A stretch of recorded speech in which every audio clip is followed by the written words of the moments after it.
Le dernier manuscrit. Que ferais-tu si une peur oubliée refaisait surface? Dans un petit appartement, un écrivain nommé Thomas travaillait sur son dernier roman. Une nuit, un message étrange apparut sur son écran.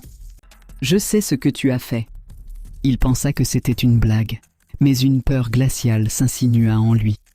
Le lendemain, il trouva son manuscrit éparpillé dans son appartement, chaque page marquée de notes qu'il ne reconnaissait pas.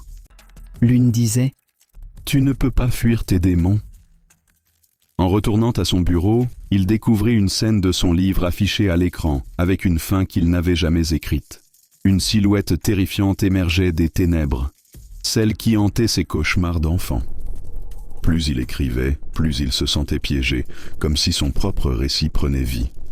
Déterminé à mettre fin à cette spirale, il se précipita pour conclure son livre. Mais alors qu'il écrivait la dernière page, une voix derrière lui chantait des mots qu'il n'avait jamais osé écrire. Il se retourna lentement, mais il n'y avait rien, juste l'obscurité oppressante. En réalisant que son plus grand cauchemar se cachait en lui-même, il sut qu'il devait affronter ses démons. Dans un ultime acte de désespoir, il se leva. « Je ne te crains plus » cria-t-il.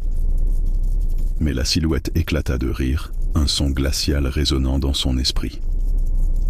La dernière page resta inachevée. Une promesse de confrontation que Thomas n'aurait peut-être jamais le courage de tenir.